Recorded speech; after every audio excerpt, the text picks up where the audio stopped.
Hola, hola, buenas tardes. Bueno, gracias primero, perdonad por el retraso entre entrevistas y más incidentes. Hemos empezado un poquito tarde, y además para un tema bastante intenso. Gracias a todos por asistir, por además haber llenado esta sala del Museo del Ferrocarril. También gracias a los que en cualquier otro momento, lugar, lo estén viendo en vídeo a través de la emisión en diferido en una de las plataformas de vídeo.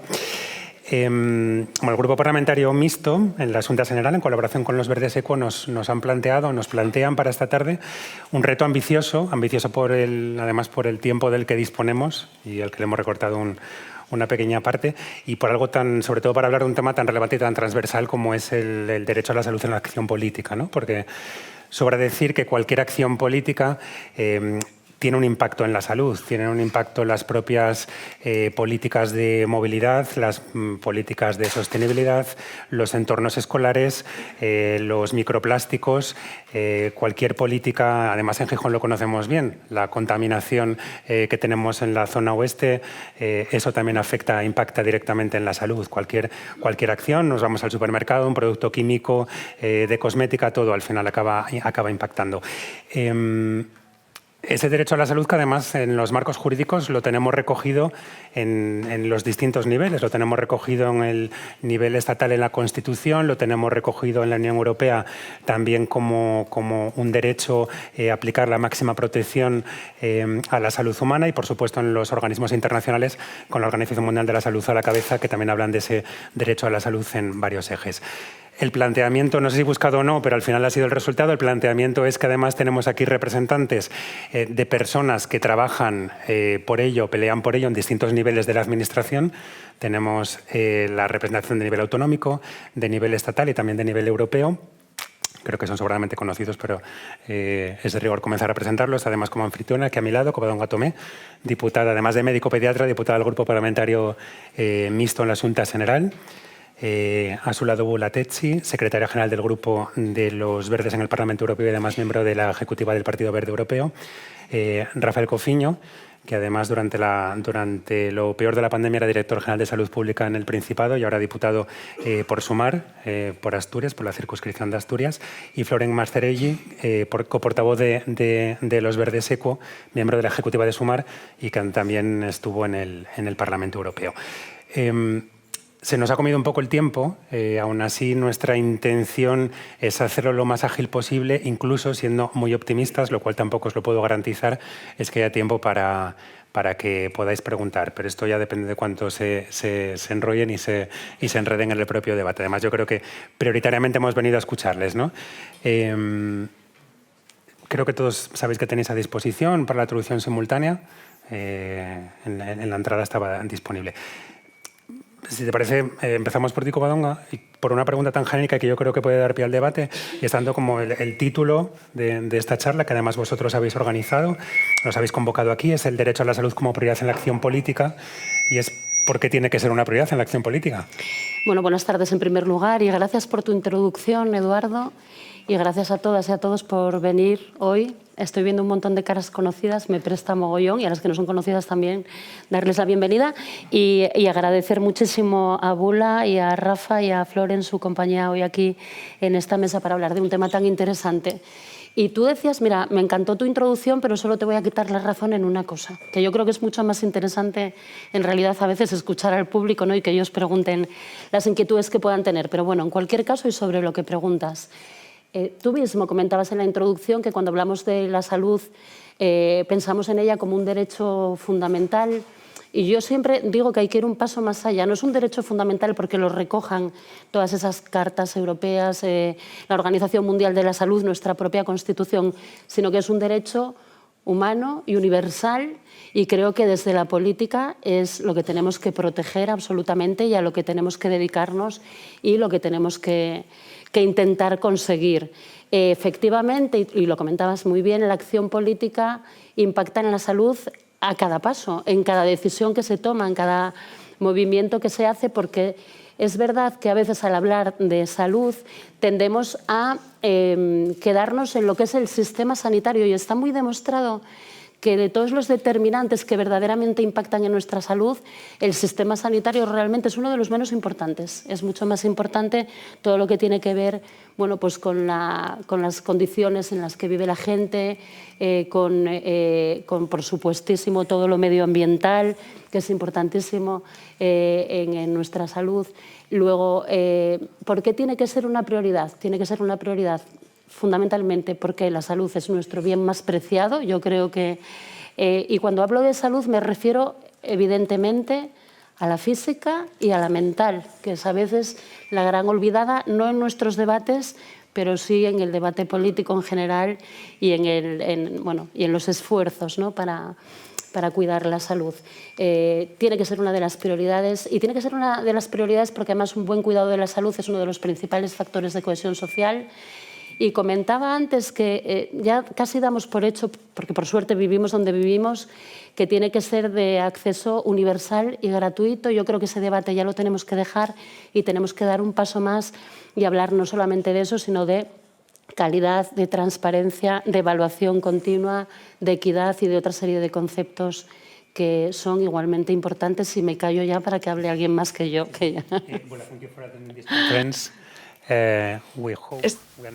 Esperamos, tiene una traducción disponible. Lo entiendo perfectamente, aunque no lo puedo hablar, pero no me hace falta la traducción para entenderlo. Desde la perspectiva europea, ¿es una prioridad de la misma forma en la que nos escucharás o escucharás aquí en este tiempo que llevas en España, lo que conoces de la realidad española? En primer lugar, muy buenas tardes. Es un verdadero placer para mí estar hoy aquí.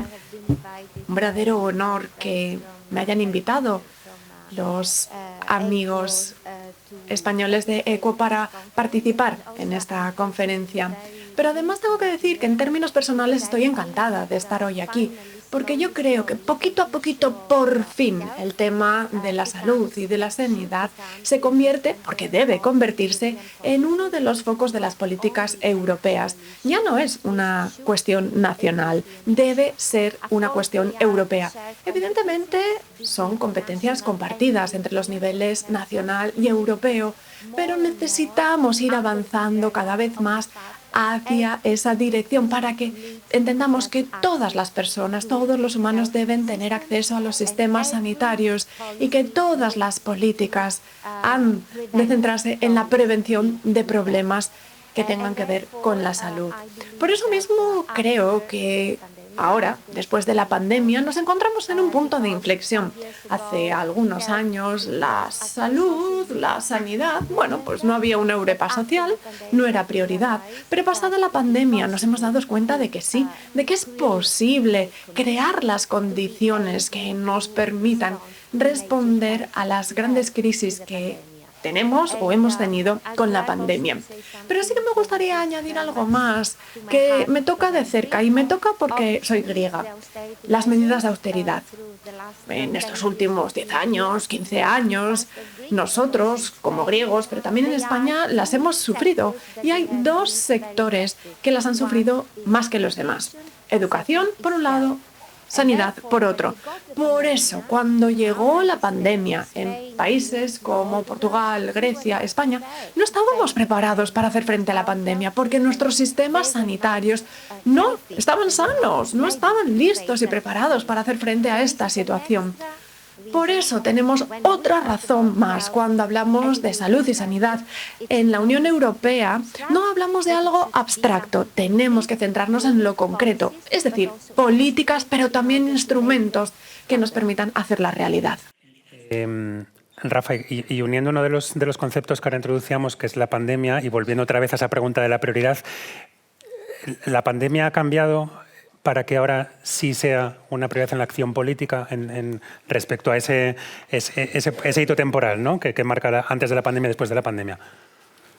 Sí, bueno, buenas tardes, un placer estar aquí, un lujo, y gracias por la invitación y especialmente muchas gracias a las personas que venís de fuera y que os habéis desplazado a Asturias. Yo vengo de salud pública, fundamentalmente, 23 años de salud pública. Y en salud pública lo que aprendimos es que cuando nosotros decimos salud, la gente habla del sistema sanitario. Y cuando nosotros decimos salud, estamos pensando en bienestar, posiblemente. Y eso es muy importante porque incluso cuando hemos hecho trabajo comunitario, trabajo municipal, hablando de salud, la gente sigue pensando en hospital, en centros de salud, en batas blancas y demás, pero no piensa en vivienda, ayuda domiciliaria, entornos ambientales, buenos parques, ¿no? Cuando Salud Pública habla de esto segundo, ¿no? Es decir, el lugar donde vivimos, donde crecemos, donde nos relacionamos, donde nos educamos, si es un barrio que tiene cohesión social, si es un entorno limpio, si tenemos posibilidades. Eso genera salud en las personas, ¿no?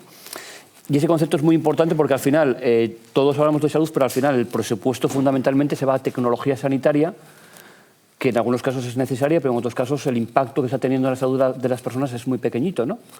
Y ese es un gran problema, ¿no? Decía Covadonga antes, cuando en el año 2011 empezamos el Observatorio de Salud en Asturias, el Observatorio de Salud en Asturias da una foto de salud, está parado ahora mismo, da una foto de salud de los municipios de Asturias y el peso que tenía el sistema sanitario era entre el 10 y el 15%, un 10%.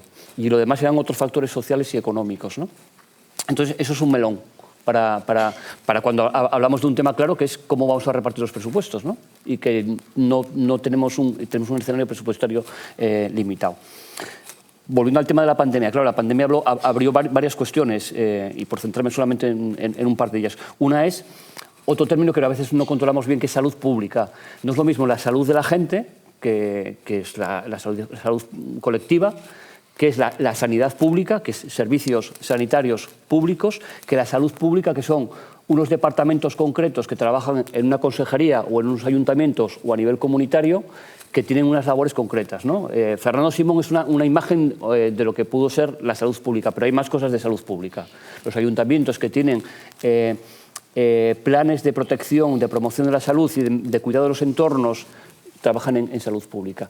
Y la pandemia puso en relieve que esa salud pública está infradotada, totalmente infradotada. Es decir, Asturias tiene un 0,3% del presupuesto en la Dirección General de Salud Pública, ¿eh? Puede haber algún presupuesto más suelto, pero está infradotada. La pandemia también lo que nos ha dicho es, cuidado, hacer agencias de salud pública no solamente es tener muchos epidemiólogos y empezar a hacer grandes tablas de datos sobre cómo están las variantes de un virus, sino es decir, cómo trabajamos con la comunidad para que tengamos comunidades fuertes de respuesta. Por ejemplo, Perú, en algunas zonas de Perú, teniendo muy pocos recursos de vigilancia epidemiológica y de epidemiólogos, las comunidades eran muy fuertes y respondieron muy bien a la pandemia y tuvieron pocos casos, ¿no? Eso es un tema. Y el otro melón que supongo que hablaremos es la atención primaria. Y también un poco intentando enlazar y podéis, después de esta primera ronda podéis interpelaros directamente. Introducía Rafa el concepto de bienestar. También en la introducción hablábamos de cómo todas las políticas, y por la parte que te corresponde como dirigente de los Verdes Equo, todas esas medidas que impactan directamente en la salud, ¿hay suficientes herramientas para medir ese impacto? ¿Ese impacto sigue siendo algo secundario? ¿No está suficientemente es protagonista en las decisiones políticas? Pues mira, buenas tardes a todas y todos, y buenas tardes, muchas gracias por la invitación. Pues mira, en esos momentos es verdad que solemos tener bastante malas noticias y te quería dar una buena noticia. Bueno, a todas vosotras daros una buena noticia justamente sobre cómo podemos cambiar las cosas con buenas leyes y cómo la política justamente pueda tener un impacto bueno sobre las personas. Pues ayer mismo en Bruselas hubo un pacto entre el Parlamento Europeo y el Consejo Europeo, es así como se hacen las leyes en Europa, sobre la reforma de la directiva de la calidad del aire. Una cosa que creo que os puede interesar bastante. Y hay que decir que hemos dado un paso adelante importante, porque se ha decidido que se iba a reducir por 2 veces los niveles de contaminación de aquí a 2030 y se ha apostado por 0 contaminación en 2050.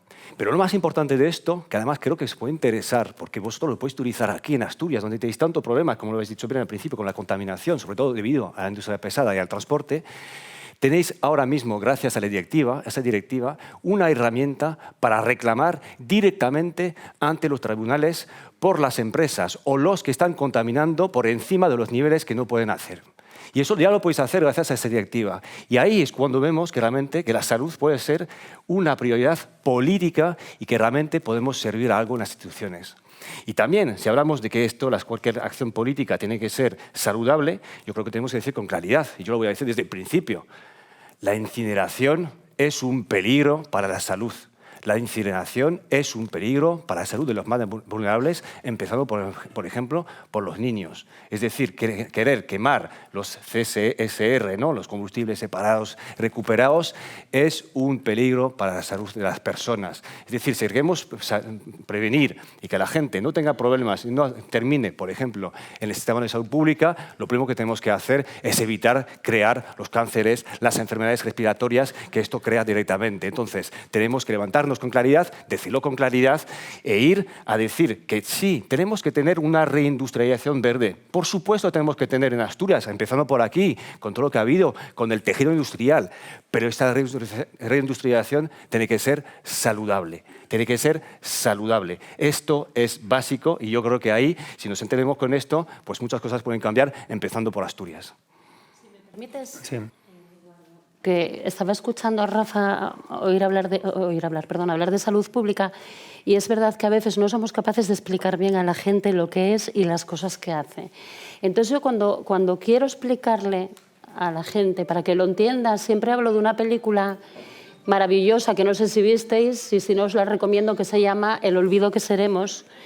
Y en El olvido que seremos, Javier Cámara es un médico boliviano, si no recuerdo, colombiano, que decide que lo que está empeorando la salud de la gente de los barrios pobres es la mala calidad del agua, y entonces dedica todo su esfuerzo pues, a alcantarillar y a cambiar la calidad de ese agua, y con eso consigue mejorar enormemente la calidad del barrio, de la salud en el barrio, ¿no? Quiero decir, la salud pública es eso, porque es verdad que a veces la gente piensa, bueno, salud pública, y además ahora, como decías tú muy bien, se habla de agencia de salud pública. Entonces, de alguna manera, parece que visualizamos a un montón de gente en un montón de despachos haciendo un montón de cosas que tampoco terminamos de entender cómo son capaces de mejorar nuestra salud y de impactar desde las tomas de decisiones políticas en mejorar la calidad de la salud. Promover la lactancia materna o las vacunas o este tipo de medidas que nos pueden parecer como muy poco modernas, muy poco tecnológicas o muy poco caras, son las cosas, lavarse bien las manos, son las cosas que más vidas han salvado a lo largo y ancho del planeta en los últimos años, y eso realmente es hacer salud pública. Y con estas medidas se hace además un filtro excelente para que después realmente tenga que llegar al sistema sanitario, que es el que menos capacidad casi tiene de hacer cosas buenas por nuestra salud, aunque la tiene evidentemente, y permite que el sistema sanitario pueda realmente dedicarse sin ningún tipo de congestión o de sobrepresión, ¿no?, o de exceso de demanda, a solucionar las cosas más complejas y que tienen que llegar verdaderamente al sistema sanitario. Pero hay que cambiar de forma de pensar, como yo creo que dijimos todos, ¿no?, de alguna forma en las intervenciones. Y hay que empezar a pensar, cuando pensamos en calidad de salud, en todas estas cuestiones de mejor aire para respirar, mejor agua en nuestras ciudades, mejores condiciones de habitabilidad para todos y para todas, este tipo de cuestiones que son las que verdaderamente van a conseguir una movilidad completamente diferente a la que tenemos en este momento, que en Asturias al menos históricamente se apostó siempre por el transporte por carretera y no tenemos alternativas más sostenibles. Todo este tipo de cosas que en definitiva son las que yo creo que todos entendemos que hay que promocionar para cambiar de una vez la forma de ver el cuidado de la salud. Escuchando de todas formas, Covadonga, me devuelvo otra vez un poco a la pregunta de la introducción del marco jurídico, si ese derecho a la salud está garantizado, yendo precisamente más allá de siempre lo solemos asociar con asistencia, ¿no?, lo habéis dicho vosotros, con asistencia sanitaria. El derecho a la salud es mucho más que eso, por tanto podemos volver atrás. Cuando hablamos de está garantizado el derecho a la salud, ¿realmente lo está? ¿O únicamente está garantizada la asistencia sanitaria? Y con muchas comillas, además. Si me permiten, porque yo creo que sí, es verdad. Tenemos, por lo menos tal y como lo vemos en el Parlamento Europeo y como lo veo yo en mi postura cuando intento coordinar al grupo de eurodiputados que se centran en la lucha contra el cambio climático y en la protección del medio ambiente, pues veo que hay tres maneras de abordar el tema de la salud. Para empezar, la prevención.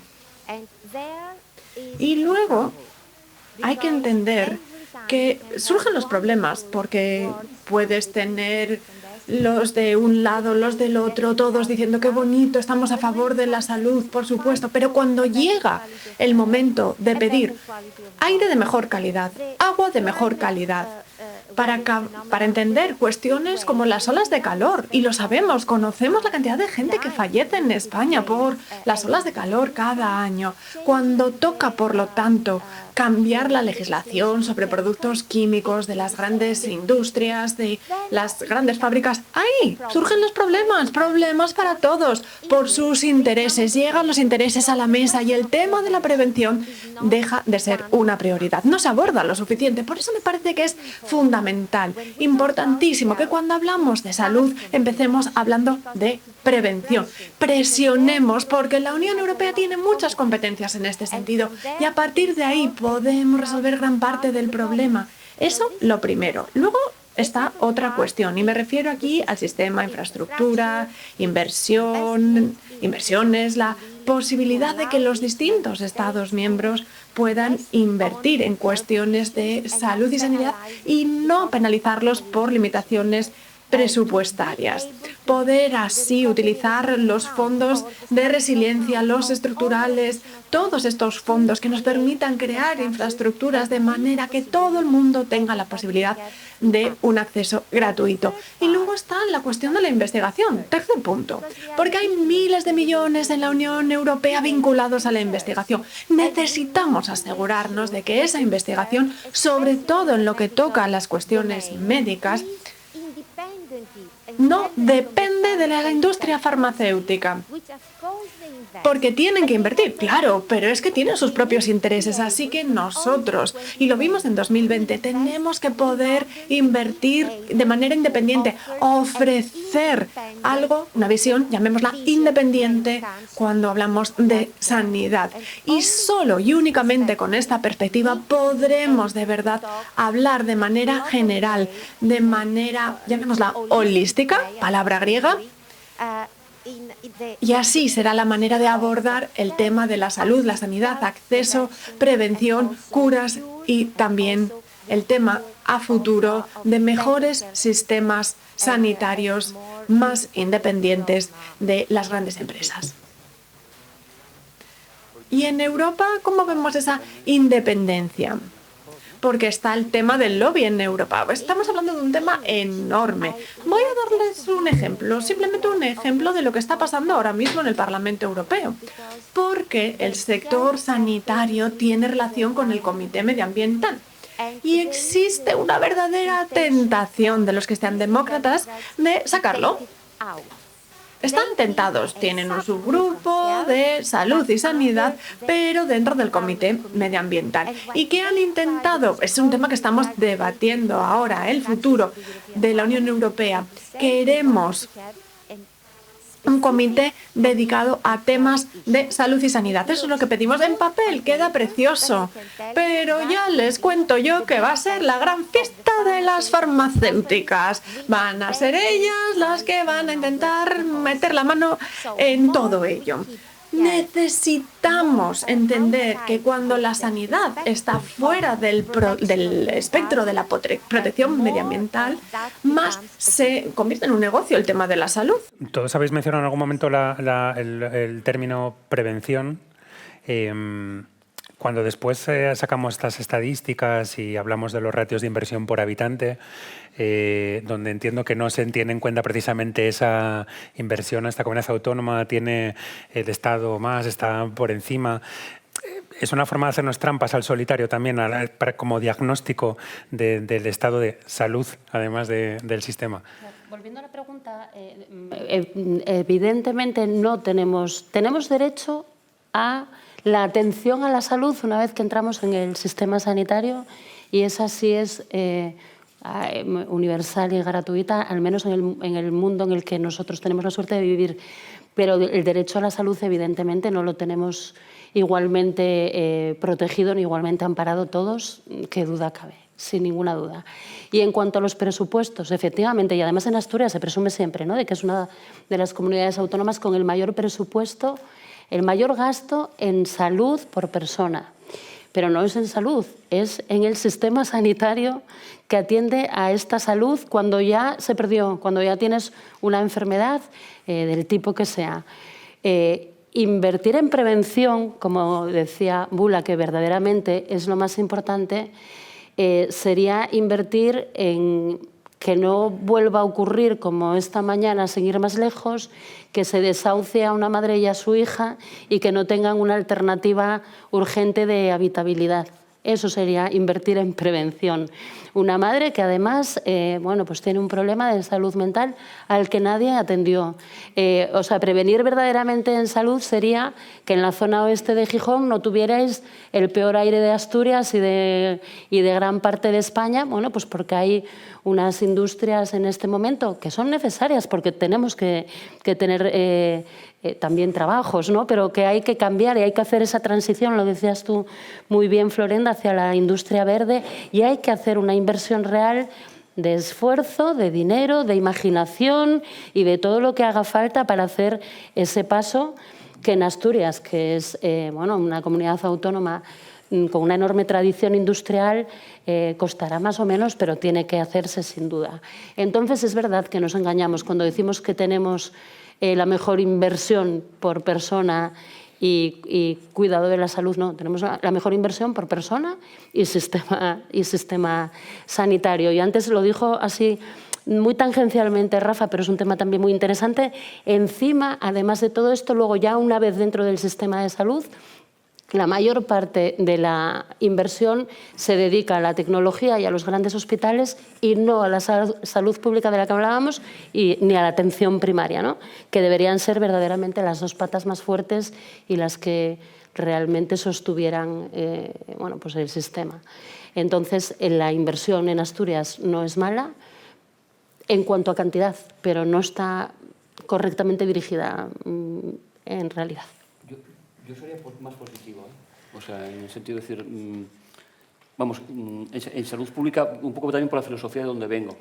En salud pública, yo creo que alguna vez ya me escuchasteis y algunas de las personas que se aquí igual de Gijón, de los barrios, cuando fuimos a las asociaciones de vecinos y demás, en salud pública sufrimos mucho, ¿no? Yo me estoy acordando cuando decías antes lo de la pandemia. Tuve la suerte, cuando acabé la dirección general, me invitaron al año siguiente a Ecuador a dar unas conferencias y era una sobre el análisis de futuras pandemias. Entonces, había un mapa que hacíamos, como que os quería haber puesto hoy, que era como que todo está íntimamente relacionado, ¿no? Todo el tema de crisis climática, el tema de los conflictos políticos, ¿no? Todo, urbanizaciones de algunas zonas, pérdidas de zonas cultivables que de repente ocupábamos los humanos y entonces interaccionábamos con especies animales, ¿no? O sea, el mapa era muy complicado. Y entonces en salud pública sufrimos mucho porque como tenemos una foto tan ampliada, cuando algo va bien, siempre va a haber algo mal en otro sitio, ¿no? Entonces, es decir, la manta la vamos destapando, pero yo creo también lo otro es decir, partimos de las riquezas, ¿no? Es decir, yo creo que tenemos que tener una visión muy crítica con algunas cuestiones, pero también una visión de riquezas cuando tenemos un contexto mundial de donde estamos, ¿no? En este sentido. Es decir, no perder de vista el cómo incidir en algunas cuestiones clave para otras riquezas. La inversión que siga habiendo en políticas de promoción, yo no voy a hablar de prevención, porque prevención es un término más clínico, de promoción de la salud, es buena. ¿Es mejorable? Muy mejorable, desde luego, ¿no? Y de hecho, claro, pero fijaros que ahora mismo en el contexto nacional que estamos viviendo, en algunos sitios hay un desierto, ¿no? en algunas cuestiones, ¿no? en comparación con algunas comunidades autónomas. Entonces, yo creo que es no perder esa visión crítica, pero pensando en cómo podemos mejorar en algunas cuestiones, ¿no? Y luego insistir también en otro tema, desde la perspectiva de los determinantes, un determinante clave es el empleo, y un determinante clave es la vivienda, y un determinante clave para las personas es llegar a fin de mes. Es decir, entonces, Asturias tiene muy mala experiencia de transiciones. O sea, lo que ha pasado con la minería ha sido un desastre total, ¿no? Entonces, ha sido un desastre total no solamente por una pérdida de actividad económica, sino por una pérdida de actividad y de identidad de gente que vive en las cuencas, ¿no? O sea, mucha gente de las cuencas dice, el problema ya no solamente es haber tenido una pérdida de actividad económica, sino es la actividad de un sector con el que yo tenía una identidad familiar ha desaparecido, ¿no? Esa identidad también hay que trabajarla en Asturias, ¿no? Que yo creo que es un elemento clave. Nosotros ahora mismo, muchas de las cuestiones que vemos en políticas es políticas de vivienda, políticas de cesa de la compra, políticas de llegar a fin de mes, pero también política de identidad de país. y de creernos que somos un país en marcha, ¿no? Y cuando tú educas a un crío o educas o en consulta, estás con una persona, aunque esté en una situación de enfermedad avanzada, no le dices, estás muy mal, ¿eh? Te estás muriendo. Entonces, esa aproximación terapéutica desde la empatía, desde la crítica de cómo podemos mejorar, también la necesitamos como país, ¿no? Y como Asturias, vamos. Sí, no quería volver sobre un tema que habéis comentado, efectivamente, que acaba de comentar Rafa, antes comentabas también Koba, que es el tema de la transición, ¿no? El tema de la transición, y estamos de acuerdo, yo creo, ahí en esta mesa, que necesitamos una transición ecológica. Y efectivamente lo que acabas de comentar, esta transición ecológica tiene que ser justa. Tiene que ser justa y tiene que ser eso básico. Y de hecho, es una cosa que costó muchísimo en las cuencas mineras, ¿no? Poner en marcha la transición ecológica que fuera justa. Y ahí quiero coger pues, el ejemplo que ha cogido Bula justo antes, ¿no? Que es el del cambio climático, de las olas de calor. Las olas de calor sabemos que matan, que enferman hoy en día. Bueno, las olas de calor y las olas de frío, los sentidos, ¿no? Pero también sabemos que no lo hacen de igual manera para todas y todos. Tú lo decías antes, Koba, ¿no? Esto es una cosa que no para todas y todas es lo mismo. De hecho, sabemos que el cambio climático, que las olas de calor, las olas de frío, pues tienen impactos distintos según sean colectivos vulnerables, que pueden ser personas embarazadas, por ejemplo, que pueden ser niños, que pueden ser personas mayores y que pueden ser también las rentas bajas, por supuesto. El cambio climático no tiene el mismo impacto según el código postal de la gente. Y eso lo sabemos perfectamente. No es lo mismo vivir en un barrio pudiente donde tenéis, por ejemplo, árboles para daros oxígeno y sombra que vivir en un barrio donde no tenéis ningún refugio climático. No es lo mismo estar en un barrio pudiente con las residencias y con los coles climatizados que estar en un barrio, por ejemplo, mucho más pobre o empobrecido que no tiene esta capacidad. O no es lo mismo tener un hospital justamente climatizado que uno que no lo es. Entonces yo creo que es lo que tenemos que incluir realmente en nuestra reflexión de la prevención que tú comentabas al principio, y esta prevención tiene que venir de una transición ecológica que responda a las necesidades climáticas, ecológicas que tenemos, esto es básico, pero siempre haciéndolo desde una perspectiva social. Y también yo creo que es la única manera de hacer entender que la transición ecológica es buena. Es buena porque justamente va de bienestar, va del cuidado, va de vivir mejor en este planeta. Entonces yo creo que esto realmente es una cosa fundamental para que un paraíso contaminado pues se haga paraíso natural, de verdad. En Asturias, con la transición justa, hubo quien acusó de que iba demasiado rápido y que no había habido un periodo de transición a la transición, que fue una de las críticas que ha sido de que iba demasiado acelerada. Me gustaría hacer un comentario en esta cuestión, porque obviamente cuando estamos hablando de la salud va a formar parte de un paquete social. Pongamos, por ejemplo, que no podemos desacoplar el tema de la salud de lo que significa estar en una sociedad como persona social. Pero cuando hablamos de la transición justa, antes nos dieron el ejemplo de las incineradoras aquí. Evidentemente no conozco a fondo la región, pero lo que sí que sé es que plantear una incineradora hoy por hoy, poner el tema sobre la mesa, no es solo hablar de cuestiones, de problemas de salud por los residuos, las sustancias químicas, las emisiones de CO2. O sea, está claro que es malísimo para el medio ambiente y para la salud. Pero, y desde el punto de vista económico y de empleo, esto también nos supone un problema. Si he hecho un vistazo a las cifras, y para eso están los expertos que nos aconsejan, cuando hablamos de gestión de residuos hay 3 pasos muy importantes. Por un lado, prevención de residuos, reutilizar y reutilizar. Y me gustaría compartir aquí 3 comentarios, porque esto ya me sorprendió a mí. De cada 10.000 toneladas de desperdicios, si utilizas el reciclaje, consigues 36 puestos de trabajo por cada 10.000 toneladas. Si utilizamos el término de reutilizar, conseguimos llegar a 296 empleos creados por esas 10.000 toneladas de residuos o desperdicios. Y si utilizamos incineradora, un empleo, un puesto de trabajo. Es decir, son elecciones que son políticas, son opciones que no tienen que ver solo con salud directa, sino con transición justa, creación de empleo, nuevos puestos de trabajo. Y esto supone mejores condiciones de vida. Esto supone acabar con la pobreza, con el estrés, crear unas condiciones dignas y mejores para todo el mundo. Y por lo tanto, tenemos que lanzar el mensaje y compartirlo. Cuando hablamos de ecología, cuando hablamos de salud, estamos hablando de las cuestiones sociales, de la dimensión de lo que es justo para todos. No es un eslogan, porque las cifras nos dan la razón. Estamos en una zona industrializada, preciosa esta ciudad. Lo poco que he visto me encanta, pero al mismo la contaminación del aire se siente, se nota incluso el urbanismo. Ya lo siento, que es todo un poco desordenado. Aún así es precioso con el puerto, la playa, preciosas las capacidades que se pueden aprovechar. Aún así, y con todo, no se están aprovechando las verdaderas oportunidades de conseguir que la transición verde llegue a las industrias. Podríamos crear millones de puestos de trabajo. Esa es una perspectiva real. Por eso, cuando oigo hablar de incineradoras en un día como hoy, significa dar un paso atrás en vez de un paso adelante en todos los sentidos. Apelando más al carácter de periodista observador, ¿no?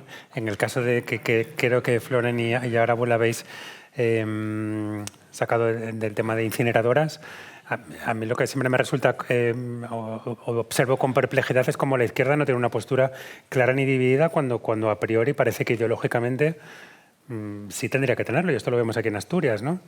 Que la izquierda no tiene una postura clara. Toda la izquierda. Bueno, yo esto lo digo porque tengo una postura clara. He sido a debates donde los distintos partidos vamos a quedarnos solo con los que están en la izquierda. Bueno, definir izquierda y luego ya a partir de ahí empezamos este nuevo debate. En cualquier caso, es cierto que ahora, hablando en serio, yo hablo en serio siempre, pero quiero decir, hubo algún cambio en cuanto a las posturas de algunas partes de la izquierda, efectivamente.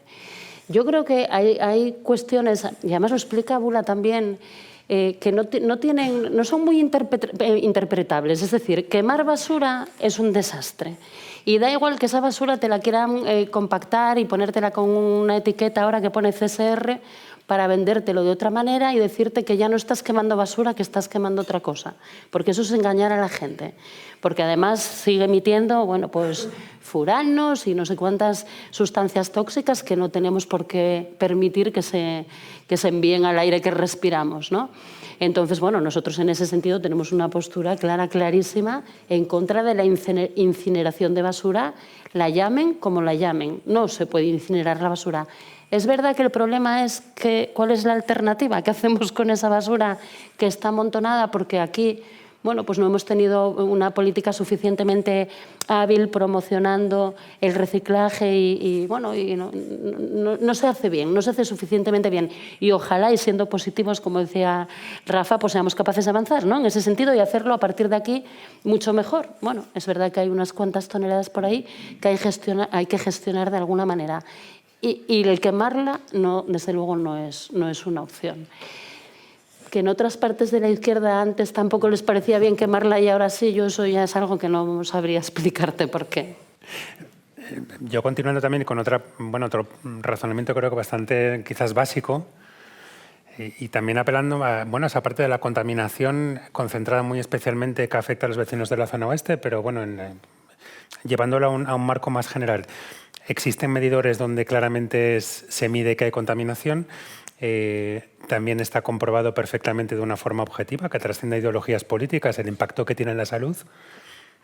¿Por qué después esto se queda ahí? Entonces la clase política empieza a pasarse la pelota con dos hechos que son objetivos, que trascienden a las propias ideologías, porque que hay contaminación es un hecho objetivo y que tiene un impacto en la salud también lo es. Pero ahí nos quedamos, en los indicadores, ¿no? Y no sé... Bueno, pero nos quedamos, perdonad, que estoy monopolizando yo la respuesta, pero quizás porque hay un conflicto de intereses, evidentemente.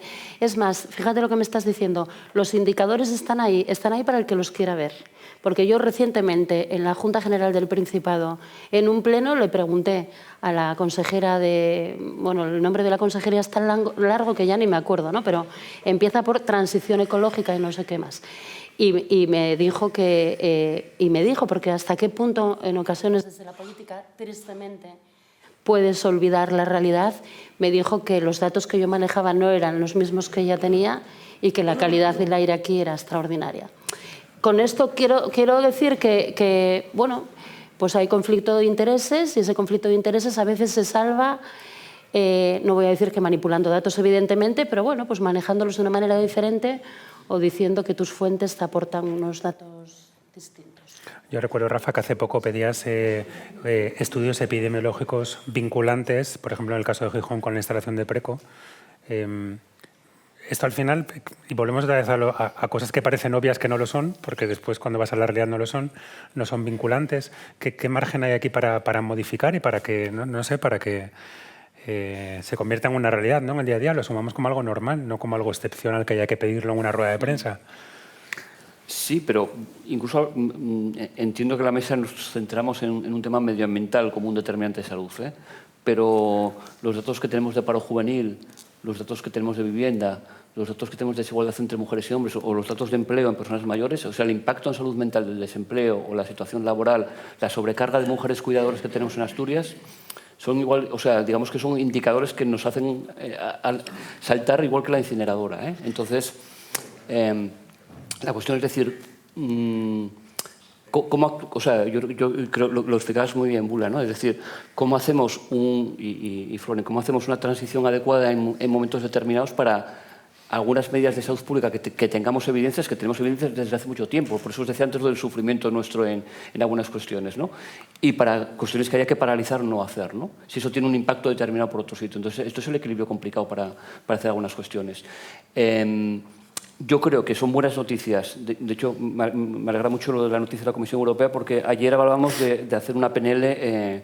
De hecho, tenemos una reunión el lunes con plataformas de Asturias para hablar de esto, ¿no? de Gijón, para hablar del tema de los indicadores, ¿no? O sea, necesitamos ser muy rigurosos con los indicadores de medida y pensar, pero pensar también un poco esto, que hay que mantener la tensión entre lo que queremos y dónde vamos a poder conseguirlo y cómo vamos a poder conseguirlo, ¿no? Y luego eso, el tema de decir, para algún tipo de intervenciones, que fue lo que pedimos con el tema de lo de pirólisis, ¿no? Es decir, tiene que haber medidas de evaluación de impacto ambiental, ¿no? Y las evaluaciones de impacto ambiental, que no son solamente sobre una tecnología en concreta, sino son sobre el contexto donde está esa tecnología, pues habrá que tomar medidas y disposiciones si ese es el marco, ¿eh? Yo no creo... Es lógico que la izquierda o las izquierdas o las personas progresistas, voy a decir, a lo mejor... Porque yo, el otro día me decía alguien, yo llevo 8 meses en esto como figura política, 8 meses. Entonces, claro, me decía no sé qué, dije yo, hombre, yo en 8 meses no voy a poder hacer lo que el activismo no ha hecho en 40 años, a lo mejor, ¿no? Es lógico que todos pensemos de forma diferente, ¿no? O sea, y que tengamos, o sea, desde la posición donde puedan haber algunas personas, la forma de pensar algunas cuestiones son totalmente diferentes, ¿no? Creo que para nosotros es fundamental tener estos espacios, que no es este espacio solo, sino tener espacios con personas que tengan visiones diferentes de este tema. Y es fundamental sentarse y llegar a acuerdos, ¿no? O sea, yo he visto desde fuera, y esto lo comento muchas veces en campaña, y me escucharéis muchas veces, lo que me hace gracia es que seguimos manteniendo relaciones epistolares por columnas de periódicos, en base a titulares o por mensajes de tuit, ¿no? Personas que posiblemente tenemos una visión parecida del país que queremos, ¿no? O sea, hay que sentarse, hay que decir en qué no estamos de acuerdo y a lo mejor en qué no vamos a estar de acuerdo nunca en la vida, pero en qué cosas sí que podemos estar de acuerdo y seguir avanzando, ¿no? Eso es fundamental, ¿no? Sí. No. Que me No, para terminar sobre los determinantes ambientales, totalmente tenéis toda la razón. Solamente que tengáis una cifra en mente para que nos pongamos de acuerdo sobre la amplitud, la magnitud de lo que está pasando. Pero en Europa, por ejemplo, son 300.000 muertas prematuras por contaminación del aire, vamos. En España son 30.000. Estamos hablando de esto, es decir, realmente es una cosa muy social, ¿no? Muy real, que impacta la vida diaria de la gente. Pero también estoy muy de acuerdo con lo que estás diciendo, que tenemos que mirar también las cuestiones sociales directas, como el paro, por ejemplo, como el sobretrabajo también. Es decir, este trabajo, esta forma de entender el mundo laboral, donde la gente, con sus horas extras, por supuesto, está teniendo ansiedad, está teniendo fatiga, está teniendo depresión, está teniendo un montón de problemas en el día al día. Y como te han gustado las buenas noticias, pues tú las conoces. La buena noticia de hoy es que el Congreso ha aprobado justamente una ley para ir hacia la reducción de la jornada laboral. Y justamente esto está aprobando en todos los países que lo han puesto en marcha, y ahí tenemos un estudio de Portugal hace muy poco tiempo, donde todos los trabajadores que lo han probado dicen justamente que una reducción de la jornada laboral, que ahora mismo podría estar en 37, 35, nosotros esperamos ir a 32 horas, esto es el objetivo, pues justamente lo que hace es mejorar muchísimo los niveles de estrés, de ansiedad, de depresión, de fatiga que las personas tienen. Y esto mejora muchísimo la salud física de las personas y, como tú decías, la salud mental, que esto es importantísimo. Entonces, yo creo que justamente tenemos en nuestras manos estas herramientas para hacerlo mucho mejor y sabemos que vivir mejor y trabajar menos, sobre todo, nos permite vivir mejor y tener mejor salud. Bueno, ahora nos atropellan. O sea, queremos todos hablar. Es que me acordé por lo de la reducción de la jornada. Fíjate que ahora mismo en Asturias está en pleno auge, o no sé si se inactivó hoy o no, un conflicto con la Inspección Técnica de Vehículos. Una de las cosas que pedían los trabajadores en conflicto es que se contratara una plantilla suficiente para que trabajaran las horas que les toca y no hicieran un número de horas extra que está rozando ya lo ilegal. Era una de sus peticiones, y era una de sus peticiones que no es atendida por un gobierno progresista como el que aquí tenemos. Si esto no lo atiende un gobierno progresista, no quiero pensar siquiera lo que pasará el día que los gobiernos sean de otro tipo. Pero desde luego que es una de las medidas, y yo lo mencionaba ayer precisamente en el Pleno, a propósito justamente de una intervención que tenía que ver con este conflicto laboral. Y hablaba de esa ley que por fin se aprobó y que yo hablaba de ella como una de las medidas, una PNL, sí, una de las medidas más esperadas probablemente por el conjunto de los españoles y de las españolas, porque ¿qué más queremos que tener un poco más de tiempo para dedicarlo a la vida y no a trabajar única y exclusivamente? Y que eso iba a mejorar nuestra salud física y mental, yo creo que es un hecho, claro. Entonces, ese tipo de cuestiones, vamos, que si es una buena noticia, es una noticia excelente, pero luego hay que cumplirla. No puedes tener a la gente haciendo horas extras y con un conflicto laboral sobre la marcha precisamente por este tipo de cosas. No se siente, Rafa. No. Hay un par de temas que me gustaría tratar ahora. Lo primero, y seré breve, este último tema, el estrés que la gente sufre por defender su trabajo o el estrés porque no tienen trabajo. Existe un problema real en nuestro modelo de sociedad, porque existe una gran ansiedad sobre la incertidumbre de nuestra vida y el miedo de perder lo que tenemos. Es decir, que hay gente que tiene algo, pero ese algo lo quiere conservar. Por eso trabaja horas y más horas, se agota para tener éxito en una sociedad competitiva y así conservar lo que tienen. Y luego tienes a cientos de miles de personas sin futuro, algo que tenemos que cambiar por cuestiones de salud, pero también por cuestiones sociales. Pero hay otros temas importantes que tenemos que abordar. Hablemos de Europa y los acuerdos comerciales. Nosotros hemos prohibido algunas sustancias en la Unión Europea y, sin embargo, nos llegan a la mesa con su carne, con sus hormonas que traemos desde fuera. Esas son las grandes empresas. No podemos dejar que siga así. Tenemos que asegurarnos de que cuando hablamos de acuerdos comerciales, las cuestiones sanitarias, sociales y ecológicas son cuestiones que se utilizan como filtro y no las cuestiones económicas. Después, ¿qué pasa con la puesta en práctica? La implementación. Hay muchas leyes en cuanto a la ecología, pero cuando llegan a la Comisión y se implementa en los Estados miembros, si falla algo, Natura 2000, contaminación del agua, del aire, de lo que sea, ahí la Comisión dice, ¡ay, ya lo siento, ya no podemos hacer nada, es que esto le toca al Estado miembro, que vayan a juicio! Y solo si es un boom enorme, si tiene mucho alcance, asumen su responsabilidad los tratados y ahí atacan al Estado, lo llevan a juicio hasta ponerle fin a la situación.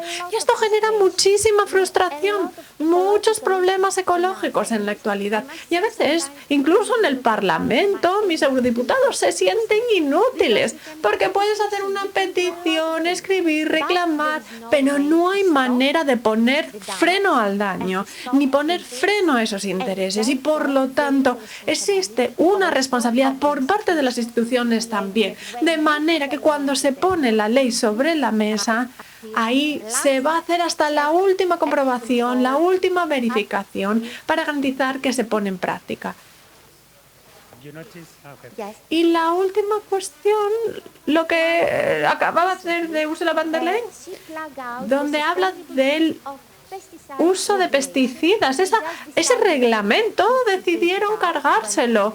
Se sacó del Parlamento porque el Pacto Verde se ha convertido en el gran demonio para la derecha y la extrema derecha. Y prácticamente lo hace en un momento en lo que los agricultores necesitan apoyo pleno para poder producir alimentos de calidad, para poder promover la transición justa.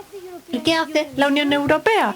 Pues se carga el uso sostenible del reglamento de pesticidas, porque por los grandes lobbies y el dinero que tienen. Y ha habido cambios desde la actitud de la Comisión por el coronavirus o no. A ver, por lo que yo veo, y no me voy a ganar amigos, es que tenemos el Pacto Verde, pero es que hay que defender el Pacto Verde. Y cuando hablamos de la ley de fenómenos naturales, que tienen que promover la biodiversidad. En julio nos dejamos la piel para mantenerla viva y la única de la Comisión que de verdad fue activa fue el Timmermans. Y yo vi a alguien callados por completo. La semana que viene vamos a habitar el pacto final de esa ley de restauración natural y contamos en el grupo esta tarde, contamos todos los votos para guardarlos porque aunque no sea exactamente lo que queramos. Con lo que si veo un cambio, si viera un cambio, esa es la pregunta. Bueno, sí, hay Pacto Verde, se ha avanzado, pero estamos acercándonos a las elecciones europeas. ¿Y qué supone esto? Pues que si la derecha, la extrema derecha, va por ahí contando esto, venga, vamos a acabar con el Pacto Verde porque acaba con nuestros intereses, pues de repente hay un deslizamiento porque hay gente que quiere que se les reelija y por lo tanto no cumplen las promesas que hicieron al principio de su mandato. Por lo que vemos ese movimiento de zigzag, un poco de ping-pong, y contra esto tenemos que luchar. Necesitamos la coherencia política, necesitamos que los intereses del pueblo no vayan los últimos, sino que estos intereses sean prioritarios. Luego te iba a preguntar por las elecciones europeas, que es, bueno, os iba a preguntar por ello, pero para que no nos atropelle el tiempo antes de llegar a ese punto. Uno de los puntos que también en paralelo entiendo que es la investigación pública, la investigación social. ¿Cómo podemos hacer para no depender tanto al final, ¿no? de esos lobbies que son las farmacéuticas? Esa es una pregunta de muy difícil respuesta, porque la investigación en general, además, es verdad que, bueno, necesita recursos económicos, que hay poca inversión desde lo público en investigación, debería haber mucha más. Hay poco cuidado, por cierto, de los investigadores. Aprovecho de paso también para reivindicarlos a ellos porque no tienen la atención que deberían tener y no es desde luego proporcional a lo que aportan en valor, ¿no? La investigación es una de las cuestiones más importantes en el avance de todos estos temas que estamos hablando. Las farmacéuticas son un lobby poderosísimo y hoy por hoy no sé si Bula, Floren, Rafa tendrán una idea diferente, pero me cuesta trabajo entender cómo podría... No sé si este micrófono me escuchas bien, porque va y viene, ¿verdad? Sí, me daba la impresión. Es una cuestión muy compleja. Un apunte nada más sobre lo que estamos hablando ahora de la abolición de la Agenda Verde, ¿no? y de todas estas cuestiones. Porque efectivamente hay unas elecciones europeas a la puerta y a la puerta de Europa están también todos los tractores, de todos los ganaderos, de todas partes que en este momento, y respetando evidentemente sus reivindicaciones también, bueno, pues da la impresión de que no es casual, sino que hay detrás precisamente mucho empuje y mucha presión por parte de la derecha y de la extrema derecha, cuando realmente su forma de la que más va a sufrir con el cambio climático, con todos los pesticidas que se puedan utilizar y con una serie de medidas que hoy por hoy a ellos les parecen nefastas y que les están perjudicando, y que realmente lo que están intentando es cuidar y promocionar, bueno, su forma de vida, que es la suya y la nuestra por extensión. Está claro que hay, tristemente, yo creo, mucho de manipulación. Los movimientos que está habiendo. Se va y se viene. No sé si soy yo que... Una pregunta sobre farmacéutica y el poder de los...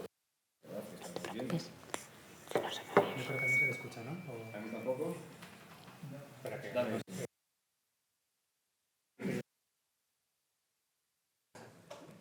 Sí, se me escucha.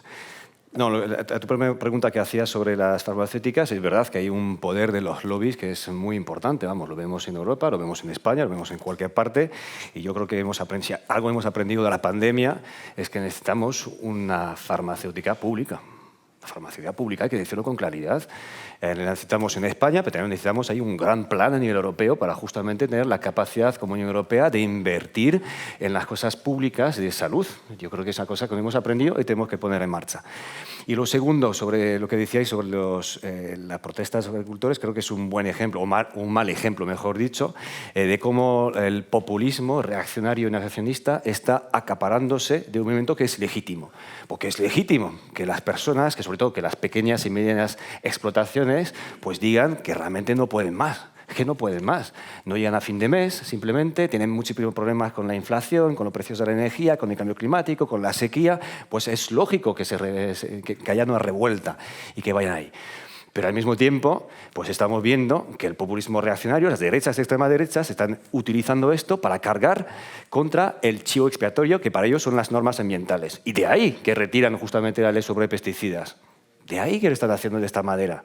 Pero lo que no dicen las derechas, extremas derechas, PP y Vox en España, es que realmente el problema que tienen los agricultores se llama de otra forma. Son los tratados de comercio e inversiones. Son el CETA. Es el tratado con Sudáfrica. Es el Mercosur que quieren aprobar. Esto es un problema. Es la política agraria común que sigue apostando por las grandes explotaciones. 80% del dinero de la PAC, que es el primer presupuesto de la Unión Europea, va a 20% de los agricultores. Este es el problema. ¿Y quién ha votado la PAC año tras año desde hace 50 años? ¿Los verdes? ¿La izquierda? No. El PP, la extrema derecha y los socialdemócratas. Son ellos los que están detrás realmente de la crisis de los agricultores que tenemos ahora mismo. Y eso yo creo que tenemos que decir con claridad, sobre todo viniendo, y me imagino será tu última pregunta, sobre las elecciones europeas, porque esto va a ir... Nos estamos adelantando, pero ya sabes que es difícil ahí manejarnos, ¿no? Pues desde luego ahí tenemos un gran debate para las elecciones europeas, aquí lo dejo, va a ser justamente en torno a las normas ambientales, el Pacto Verde Europeo, porque es una guerra que es política, por supuesto, pero es una guerra cultural, porque realmente se está utilizando de forma clara por parte de las derechas y extremas derechas para romper un cambio de modelo profundo, y ahí tenemos que ser muy claros. Vamos a defender el Pacto Verde Europeo porque vamos a defender la salud, el bienestar y el cuidado de las personas. Lo que pasa es que viendo las encuestas, ya que os habéis metido de lleno a las elecciones europeas, pues no vamos a ir posponiendo lo de que nos den las 9. Pinta feo, ¿no?, con las encuestas, el horizonte. Yo creo que una reflexión muy interesante también es cómo estamos llegando y por qué no estamos llegando, ¿no? Yo creo que es una reflexión que se tiene que hacer, lo que tú decías antes, como las izquierdas o los grupos progresistas, de por qué no estamos llegando de forma determinada a algunos sectores. Incluso a veces yo creo que estamos generando hasta bastante desafección porque hay discursos que no sirve con tener razón, ¿no? Incluso yo hay una frase muy bonita de Memorias de Adriano, ¿no?, que dice tener razón antes de tiempo es lo mismo que estar equivocado también, ¿no? Entonces yo creo que eso también hay que hacer una reflexión profunda de dónde estamos trabajando, en qué espacios de trabajo estamos comunicando cosas, ¿no? Porque igual estamos comunicando en ciertos sectores determinados, pero no estamos bajando a lavar culos, ¿no?, en algunos sitios. Y eso también yo creo que es importante para ver cómo se comunica o sea, porque puede haber marcos. Yo del mundo donde vengo, manejamos marcos teóricos perfectos, teorías perfectas y más, pero a veces hay que aterrizarlo en todo esto, ¿no? Y eso supone un conflicto importante porque, más daros cuenta, ¿no? Hemos metido como varios elementos de complejidad y de crisis del momento actual, pero hay otro que no hemos tocado y posiblemente nos haga una pregunta, que es, estamos hablando de lo que está pasando en el mundo mientras tenemos un Auschwitz abierto ahora mismo en Palestina. O sea, no, yo siempre, cuando veíamos las películas de pequeños que veíamos continuamente el tema bueno, muchos tenéis mi edad, ¿no? Crecimos con todo el tema de las películas de la Segunda Guerra Mundial. Yo siempre preguntaba, ¿cómo podría la gente estar viviendo con Auschwitz? ¿Sabían que había Auschwitz? ¿No lo sabían? Los que lo sabían, ¿cómo vivían? ¿No? Y es que ahora lo sabemos absolutamente todos, ¿no? Es decir, es una variable más de complejidad en este mundo y que para Europa tiene que interpelarse mucho, ¿eh? Es decir, cómo seguimos haciendo nuestra vida de forma cotidiana mientras la mortalidad infantil y el impacto que está teniendo ahora mismo el genocidio de Israel es impresionante, ¿no? Bueno, el otro día leía que van más niños muertos en el conflicto de Gaza, niños y niñas, evidentemente, que sumando todos los conflictos anteriores del siglo XX. Es una barbaridad, es una barbaridad absoluta. Y que, bueno, tristemente a veces nos parece tan lejana que no nos va a afectar de ninguna manera, ¿no? Pero bueno, ahí está, efectivamente. Es un genocidio en marcha y no sé qué capacidad tenemos, ¿no?, de acción sobre esto. En cuanto a las europeas y las encuestas, tengo que confesar que no vi las encuestas, pero sí que es verdad, y bueno, los que estáis en Europa a diario tendréis... Perdón. Igual me quito entonces esto, pues si no se va a copiar, yo qué sé. Bueno, iré hablando por ahí mientras me arreglo con el sonido. Yo, sobre las europeas, muy rápido, porque los analistas vais a ser vosotros. Yo insisto, y esto no es nuevo y además estoy donde estoy, es fundamental que generemos espacios...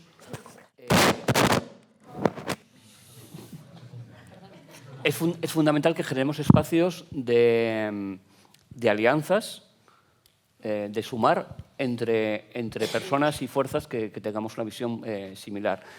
Es importante tener en cuenta que hay cosas en las que no vamos a estar de acuerdo, un poco lo que os decía antes, ¿no? Y que a lo mejor, pero que eso no debilite el tema de hacia dónde tenemos que avanzar, ¿no? Porque sí que es cierto que la emergencia climática es un tema, es decir, el panorama a nivel mundial es un panorama muy complicado, ¿no? Entonces, es decir, requiere una generosidad y una buena estrategia política y de desarrollo comunitario para poder decir hacia dónde vamos a avanzar en este sentido, ¿no? Sí, no, como hablabas de encuestas, es verdad que a día de hoy no son las mejores encuestas que podemos imaginar. No vamos a engañarnos, ¿no?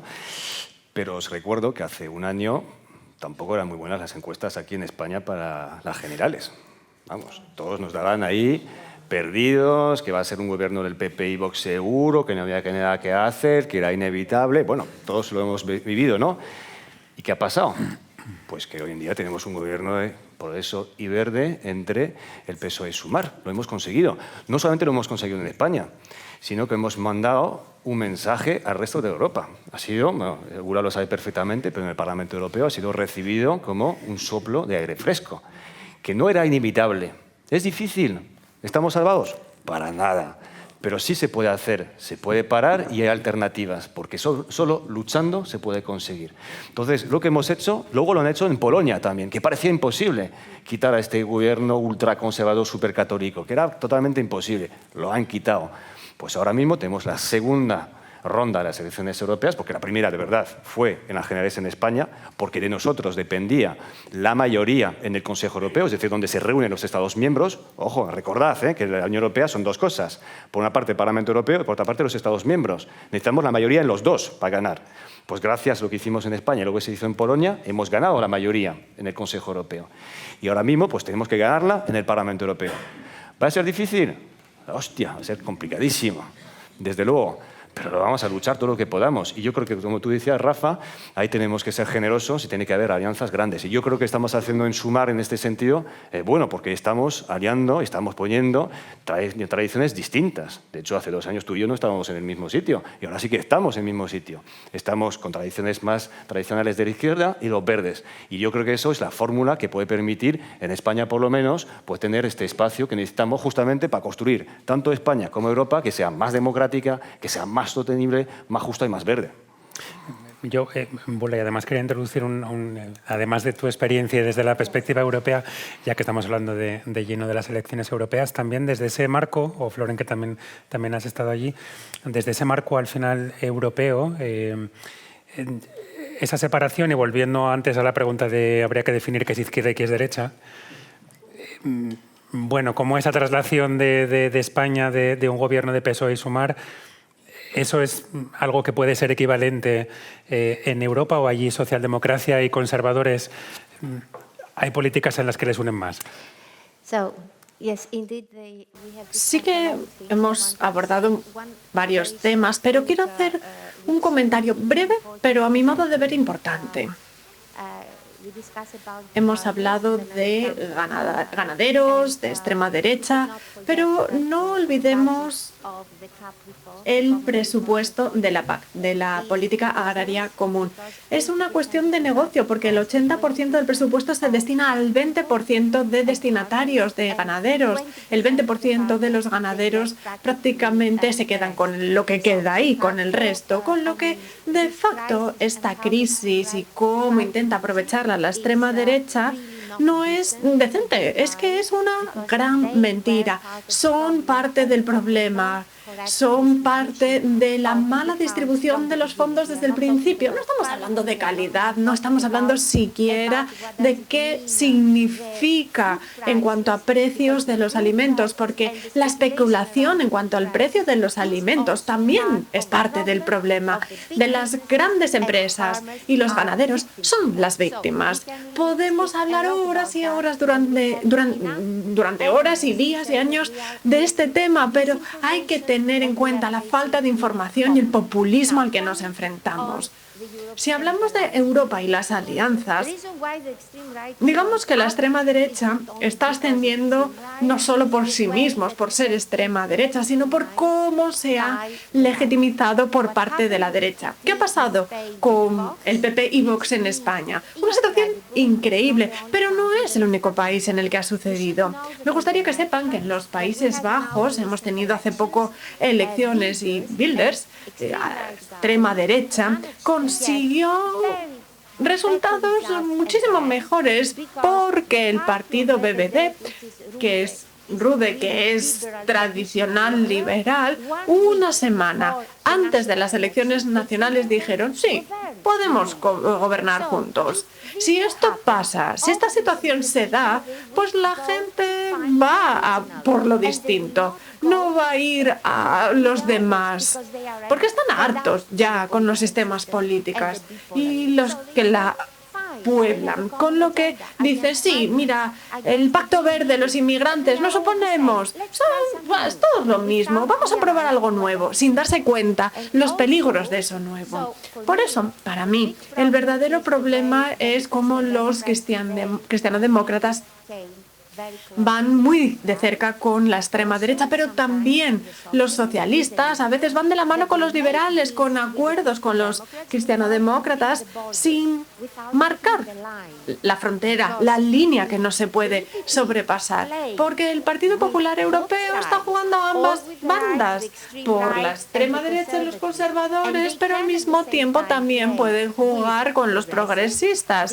Este juego de ping-pong, obviamente, hay que ponerle fin. ¿Cuál es la solución entonces? No va a ser fácil, tenemos que movilizar a los votantes, porque el gran problema que tenemos ante las elecciones europeas es convencer a la gente de que tienen que participar, que tienen que votar en las elecciones, que no es un tema abstracto. El 80% de las decisiones se toman en la Unión Europea tienen impacto directo en su vida, les repercuten directamente, con lo que tenemos que convencerles de que vayan a votar y hay que hacer esa campaña para que la gente vaya a votar. En segundo lugar, presionar. Por ejemplo, en España con los socialdemócratas, con la alianza con Sumar, o en otros casos que también hemos formado alianzas con Sinistra Italiana, en Italia, los Verdes también, PT, etcétera. Y lo sabemos todos. Hay que pararle los pies al Partido Popular Europeo. Necesitamos una declaración común ahora, explicando que no nos vamos a mezclar con la extrema derecha. Eso es lo que esperamos de ellos. Y así, liberales y Partido Popular Europeo los estrujaremos si tenemos una comunicación clara con España, con los Países Bajos, con Italia, con los Estados miembros donde los gobiernos quieren poner fin a esa vuelta del fascismo en Europa, pues entonces necesitamos una declaración clara, un pacto que exprese que no nos vamos a mezclar con esos partidos que no respetan plenamente los derechos fundamentales, la democracia y el Estado de Derecho. Porque este es el modo que tenemos de lanzar un llamamiento a los más conservadores o los que se autodenominan progresistas, pero lo que serían cristiano-demócratas, llamemos tradicionales, que sepan que tienen que tomar una decisión, que tienen que elegir, porque ahora parece que no tienen que elegir, simplemente porque algunos de los partidos, y no voy a decir aquí a todos los nombres, socialistas o lo que sea, pero llevan demasiados años en el poder, no quieren deshacerse ni que se les separe del poder y por lo tanto no envían un mensaje claro en el que expliquen que las decisiones políticas hay que tomarlas desde ya. Yo antes de que se me pase quería preguntarle una cosa a Rafa que ha anotado aquí según decía. Bueno, que es necesario con las elecciones europeas a las puertas, la alianza entre aquellos que no estamos de acuerdo del todo para que eso no evite que tengamos que avanzar. Bueno, de momento, no sé si es que eres optimista o tienes información que no tengamos el resto de estas alianzas entre los que no estamos de acuerdo con todos, porque no parece que eso pinte así de cara a las elecciones, ¿no?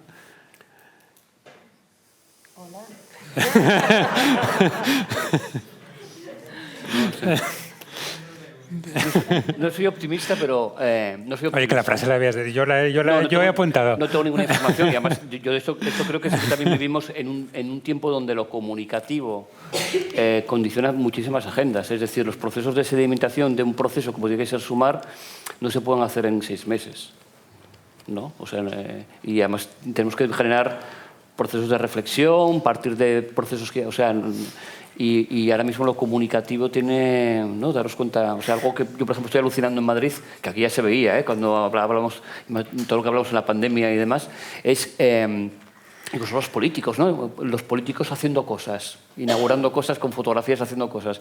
Es decir, vamos a un ritmo de cuestiones que no sedimentan otros procesos que hay que trabajar de una forma diferente, ¿no? O sea, hacer política no es leer el periódico por las mañanas, saber qué titular hay y dónde tengo que salir a hacer alguna declaración. Es trabajar con otra intención, en la sombra, sin protagonismos, sin egos, con generosidad, generando alianzas, sabiendo que puedo estar equivocado y demás. Y eso no es la tónica general. O sea, tenéis que ver nuestros parlamentos aquí o el parlamento fuera, ¿no? Entonces, no sé qué puede ocurrir. Ahora, hay cuestiones que tenemos que aprender y la cuestión va mucho por... Y hay un tema clave que es ideología, pensamiento, gente sentada pensando cómo tenemos que trabajar las cosas y falta de egos propios, ¿no? Que esto es como que rezuma el ego en mucha gente, ¿no? De todas formas, Un segundo, Coba, que antes... te iba a decir para que luego no me eches la bronca como al principio, como nos quedan 15 minutos, por si alguien quería... No. Perdona, yo hay un tema que es atención primaria, que luego... Sí, pero antes quería, para que luego no nos... Bueno, por si alguien en este momento, y no sé si tendrá muchas más oportunidades, hay 2 personas.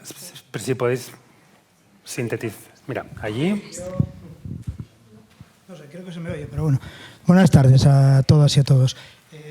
Yo solo quería haceros 2 preguntas, una seguida de otra, y es importante. ¿Creéis que la accesibilidad para todas las personas es también salud? Ahí queda una. Entiendo que sí yo. Y luego, entonces, ¿por qué estamos haciendo reuniones en estos salones que cumplen con el mínimo de accesibilidad? Alejandro, ¿por qué hacemos la reunión aquí? Te lo digo yo si quieres. Era el espacio que pudimos conseguir y yo sé que tiene algún problema porque ya lo comentamos en alguna ocasión. No es la primera vez que organizamos aquí algo y sé que tú concretamente ya alguna vez lo dijiste. ¿Cuál es el problema? El problema es que verdaderamente hay que avanzar en que todos los espacios sean accesibles para todo el mundo. Y a tu primera pregunta sobre si eso es salud, evidentemente es salud, claro que sí. No, yo creo que sobre eso nadie tiene dudas, ¿no? No tenemos ninguna otra respuesta. ¿Había otra persona que quería preguntar allí? Sí. Bueno, yo quería... Espera, que te hacemos el micrófono.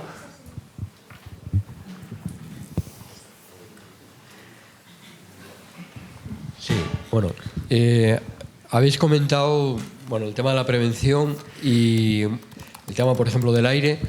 Y yo quería, se ha comentado algo así de pasado un poquito,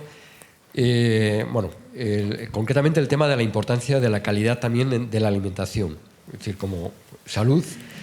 Y luego después, como habéis hablado de todo el problema que ahora mismo nos está viendo en Europa en general con las protestas de los agricultores y demás, yo creo que están muy vinculados, es decir, la gran importancia que tiene el apostar por una agricultura y una alimentación de calidad, cómo a nivel europeo, por ejemplo, se está planteando que se tiene que llegar al 2030 al 25% de la superficie tiene que ser en agricultura ecológica y, sin embargo, las administraciones no se han puesto ninguna obligación respecto a la compra pública. Y uno de los grandes problemas para los agricultores, para los ganaderos, son los precios. Y los precios. Y desde la compra pública se puede hacer mucho para que los grandes beneficiarios no sean los grandes, ese 20%, sino que realmente los pequeños puedan y haya realmente también un desarrollo endógeno. Planteo un poco esto porque creo que me parece que es sumamente importante. Gracias. ¿Quién queréis? Sí. Sí. De hecho, fíjate, yo creo que es un buen ejemplo de que en Asturias la pregunta también sería esa, si tenemos gente pensando en qué país queremos, ¿no? Aparte de que haya gente en direcciones generales, en consejerías, en el Parlamento, en asociaciones, y este es un tema importantísimo porque es generar una red local. Hubo un programa que está vigente todavía en salud pública, pero tuvo unos años que volvió a caer porque no había gente trabajando, que era NAOS, la estrategia NAOS, ¿no? Que trabaja todo el tema de alimentación y actividad física saludable, y lo trabaja fundamentalmente con el tema de comedores saludables, pero también tiene potencialidades de trabajarla con sector de hostelería, con residencias o con hospitales, por ejemplo, ¿no? Y el tema es tan sencillo, que no es tan sencillo, de cómo generas una red de productores locales conectados con este sector, ¿no? Es decir, imaginaros Asturias, que somos 1 millón de habitantes, conectar producción local, kilómetro cero, alimentos de primera calidad, con una posibilidad de esto, ¿no? El problema es que eso hay que diseñarlo bien, ¿eh? Y es verdad que nuestras administraciones, y esto es un tema, yo conozco muchas veces, os decía, 25 años en la administración, y cuando a veces le dice a la gente, es que el consejero, ojalá sea el consejero o el presidente, es decir, a veces es cuestión de que incluso las estructuras internas de gente trabajando y pensando, o hacer un contrato donde puedas poner que la financiación sea más puntuable para el sector público o para ciertas cuestiones, no es fácil hacerlo, ¿eh? Pero sí, yo creo que es necesario avanzar en ese sentido, sí. Mira, una cosa, yo no sé qué me pasa hoy con los micrófonos. ¿Esto se oye? No. ¿Tienes alguna protección? No, creo que no. No, pero porque ya te lo tiene que activar cuando empiezas a hablar. Malas vibraciones sí. a los micrófonos. 2 cosas muy concretas sobre eso. Una, el otro día unas comparecencias sobre el reto demográfico, que es una de las primeras leyes que ahora el Gobierno de Asturias quiere sacar adelante. Precisamente le preguntaba tanto a la consejera de Educación como a la de Sanidad por la posibilidad de trabajar en los colegios y en los hospitales y en los dispositivos sanitarios con la gente que produce para comprar los productos de proximidad y es decir, eliminar todos esos catering que están funcionando en este momento y que están sirviendo. El otro día no me acuerdo quién era, no sé si miro para ti, Carmen, porque quizás fuiste tú la que comentaste sobre la escasa calidad, en este caso, ¿no?, de la comida en un hospital concreto, da igual cuál, ¿no? Pues ese es un tema en el que se podría avanzar, y más en un momento en el que se está hablando del mapa sanitario, ¿no?, que es una herramienta de gestión, en definitiva, entre las cosas que se proponen es centralizar compras, centralizar algunos servicios auxiliares, etcétera, etcétera. Y una de las propuestas que nosotros le hacíamos a la consejera de Salud iba precisamente en ese sentido, ¿no? En tratar de hacer, y tienes razón Rafa, en que no es tan fácil como pueda parecer a simple vista, que hay que tener, bueno, pues una buena organización y una buena estructura, pero sería muy bueno por dos motivos, por más de dos, pero bueno, uno, porque mejoraría enormemente la calidad de lo que comen los niños, las niñas en los colegios, los pacientes ingresados en los hospitales, y dos, porque trabajarías con los productores locales y permitirías, bueno, pues también una forma de economía circular muy atractiva y muy prestosa. Y os dije dos cosas muy concretas y la segunda ya se me olvidó, ya me acordaré luego. Pero bueno, que es un tema muy interesante, sí. ¿Nos quedaba alguna otra pregunta? Sí. Si se me permite, me gustaría añadir algo sobre esta pregunta, porque yo creo que uno de los principales problemas que tenemos ahora con las protestas de ganaderos y agricultores es la cuestión de los ingresos. Ese es el tema central. Y tenemos que encontrar incentivos de manera que podamos ayudar a los ganaderos a acceder a la transición justa. No podemos pedirle a los ganaderos que sean ellos los que paguen la transición justa. Por eso necesitamos dar con las inversiones correctas para ellos. Y ahora hay un debate en curso fundamental en el Parlamento Europeo. Estamos definiendo las normas de gobernanza económica, esas famosas normas fiscales que nos recuerdan a cuestiones como austeridad, etcétera. Pero en vez de aumentar la flexibilidad y por lo tanto los márgenes, de manera que se pueda sacar adelante la transición justa y así conseguir alimentos de calidad, apoyar a los ganaderos, a los sistemas educativos, sanitarios, etcétera. El pacto actual, el acuerdo actual que está sobre la mesa es peor de lo que teníamos en 2008. Y esto se debe a tres grupos: SND, cristianodemócratas y liberales. Ni se imaginan del nivel de contradicciones que tenemos ahora. ¿Cómo podemos ahora, cuando más necesitamos la transición justa, la transición ecológica, la Europa social, la sanidad, la educación, cómo es que no permitimos a la Unión Europea la flexibilidad, la cintura, como para avanzar por el camino correcto? Y por eso me repito, y parece que soy holística y que le doy vueltas a lo mismo, pero es que no es un único problema. Hay que verlo desde los distintos ángulos. Y espero, confío que en abril no votemos estas normas, porque si se votan estas normas, en 5 años estaremos como estábamos, con medidas de austeridad, y olvidémonos de la transición justa y del Pacto Verde. Solo una palabra para completar lo que habéis comentado. Una cosa fundamental que hay que hacer cuando estamos viendo el poder que tiene el agronegocio ahora mismo, las grandes distribuidoras, vamos, las grandes cadenas de producción, es cumplir con la ley de cadena alimentaria. Básicamente es esto, vamos, eso lo hemos recordado en el gobierno, lo hemos dicho al PSOE y esto es prioritario totalmente. Y también pues volver a la dieta mediterránea. Eso sería bastante bueno para todas las personas, tener una dieta que sea nutritiva, que sea equilibrada y que sea sostenible, lo cual no es el caso en los casos, pero eso es una cosa que todos podemos hacer en el día a día. Yo tomando antes la propuesta, el guante que lanzaba Rafa, y que además a mí me chocaba que no hubiera salido en 60 minutos de conversación, no hubiera salido atención primaria. Y ya para los 7 minutos que nos quedan. Y Rafa, ya que tú sacabas el tema, que es derecho a la salud en la atención primaria, y tomando también además el propio título de la charla. Sí. Salud pública y primaria, ¿no? Como dos elementos. Cuando fue la pandemia, dos de los elementos de luces rojas, muchos más, porque claro, yo por ejemplo, unas cuestiones que también vi como directores, trabajamos muy estrechamente con muchas consejerías, algunas de ellas ya habíamos trabajado y conocíamos, pero claro, te das cuenta de lo débiles que son algunas consejerías a nivel de estructura, ¿no? Por ejemplo, todo el tema de derechos sociales, toda la situación que tienen que esto es un tema fundamental, ¿no? Otra línea, ¿no? Residencias y alojamientos en personas mayores, o educación, ¿no? Por ejemplo. Y primaria fue una de las cuestiones que pitó en este sentido.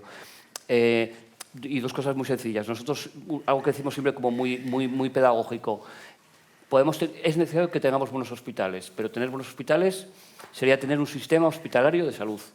Lo que da entidad al Sistema Nacional de Salud es la atención primaria y la salud pública.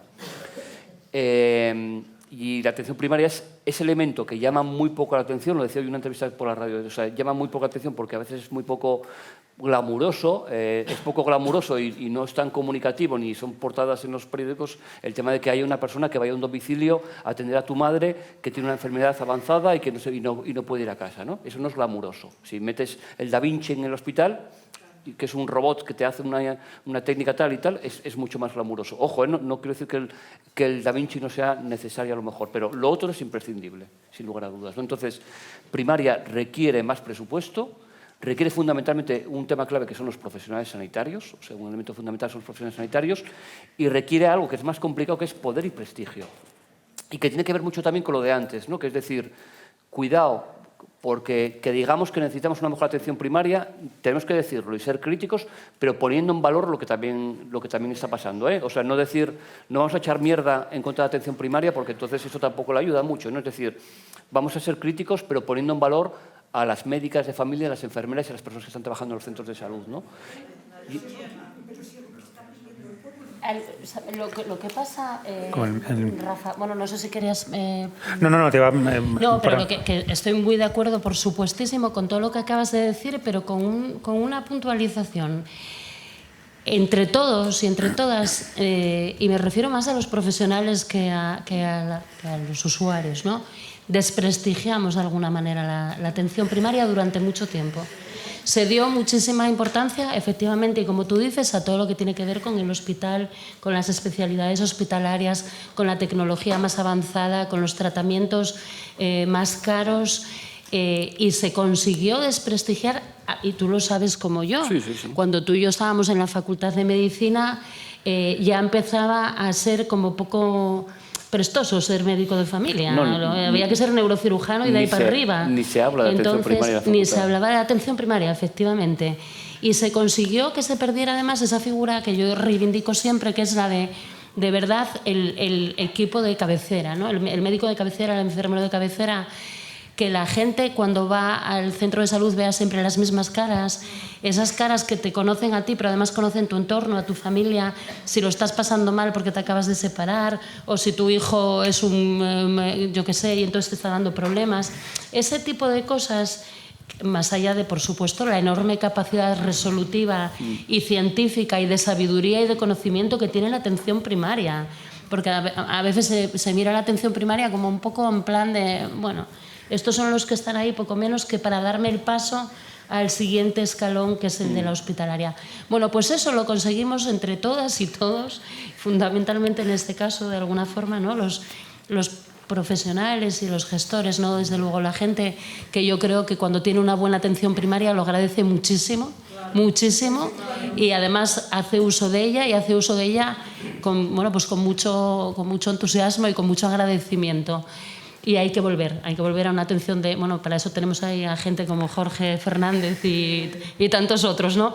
Empujando por devolverle a la atención primaria ese sitio central que tiene que tener en la atención, y para eso tienes toda la razón, necesita recursos, necesita inversión, necesita profesionales y necesita que les volvamos la mirada y que los empoderemos, ¿no? Que está tan de moda, muy importante. Personal, presupuesto, poder y prestigio. Es decir, y son todos importantes. Es decir, es importante que haya presupuesto y que haya personal, pero si no hay poder en el sentido de estar en el centro y prestigio, ¿no? Perdón, una cosa nada más. Sí, pero el reloj me empieza 30 segundos. Pero el otro día, precisamente, hablando de mapa sanitario, la consejera de Sanidad decía los hospitales cabecera de área, que serán los hospitales universitarios los más complejos, son los que tienen, de alguna manera, ¿no? que centralizar a partir de ahora o que ser...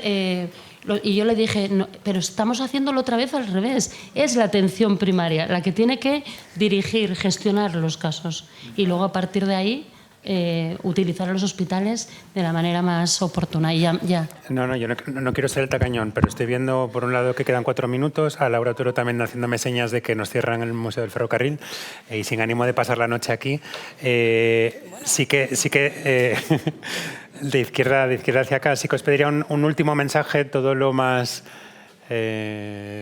resumido, con un epígrafe tan grande como para abordar el propio título de la charla. Un último mensaje al cierre. Floren. Sí, no, último mensaje, solamente de deciros que bueno, el 9 de junio nos jugamos mucho. Es decir, las elecciones europeas no son unas elecciones cualquiera, que lo sepamos claramente. Y además, esto no va a ir de Europa sí, Europa no.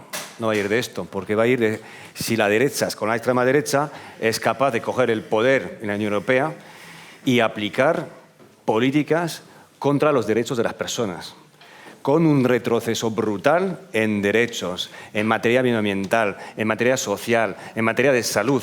Va de esto, va de quién controla la Unión Europea y para quién. Para los grandes lobbies, para los grandes intereses de siempre o para realmente la mayoría y la gente. De eso van esas elecciones. Entonces ahí tenemos que movilizarnos a tope para impedirlo. Y ojo, con el PSOE, que antes hablamos del PSOE, el PSOE, por supuesto, estamos mirando con ellos, pero nos podemos fiar hasta donde nos podemos fiar. Por ejemplo, hace poco, ¿no? Pedro Sánchez, que nos decía, en 5 minutos es capaz de decirnos que nos va la vida en el cambio climático y a reino seguido nos dice que tenemos que ampliar el aeropuerto de Madrid. Esto en 2 minutos lo ha hecho. Esto es el PSOE, ¿vale? Entonces, y el puerto de Valencia, que no os digo, vamos, ahí Óscar Puentes brindando con un Carlos Mazón en Valencia. Entonces, que lo tengamos clarísimo. Nos jugamos muchísimo y tenemos un papel importantísimo como Sumar y todos los partidos que lo componemos, las personas que lo componemos, para conseguir lo que decíamos, hacer lo mismo que hicimos el 23 de julio, es decir, conseguir una mayoría progresista y verde en España, pues trasladarlo a Europa y conseguir también en Europa una mayoría progresista y verde. Gracias. Rafa. Alianzas, tejido, sentarse a hablar las cosas, pensar que el tema europeo no es menor, parece que queda muy lejos, pero no es menor porque, de hecho, cuando contaba lo de los billones que hay en investigación y demás, hay mucho dinero y hay mucho en juego que nos puede repercutir en políticas valientes, en hacer políticas valientes, y el tema de decir, ponernos de acuerdo. Y leo un poema que ayer leí en la Comisión de Sanidad, que es de Laura Casillas, que voy a decir muchas veces y que me encanta, que es, cada vez que no estemos de acuerdo, empecemos mejor por la buena noticia. Hoy aquí, 2 personas se han hecho a la vez la misma pregunta. Bueno. Quiero retomar el tema central del debate de hoy, las cuestiones de salud y sanidad. 43.000 millones se gastaron durante la pandemia para dedicarlos a los sistemas sanitarios. Ese tiene que ser el primer paso de una nueva política sanitaria. Pero no solo centrándonos en la cura, sino también en la prevención. Todo es posible en la Unión Europea si hay voluntad política. Y si hay voluntad política para tomar decisiones políticas cerca de los ciudadanos y de las principales preocupaciones, avanzaremos. Así que esa votación en la primera quincena de junio es fundamental. Determinará la dirección en la que avanzaremos, la dirección que seguirá Europa.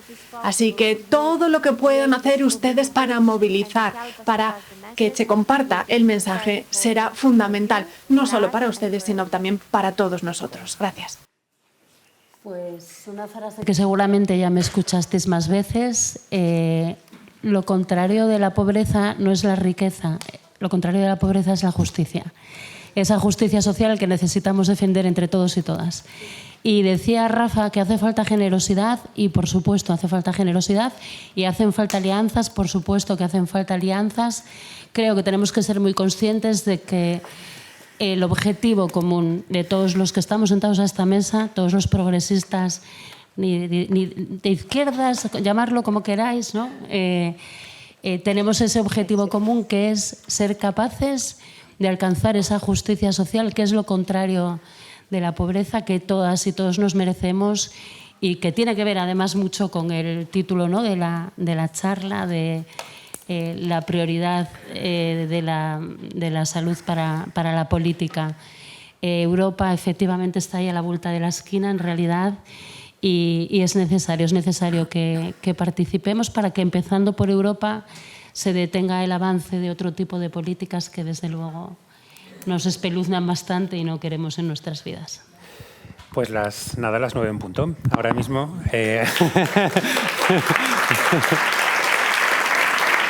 Tal cual.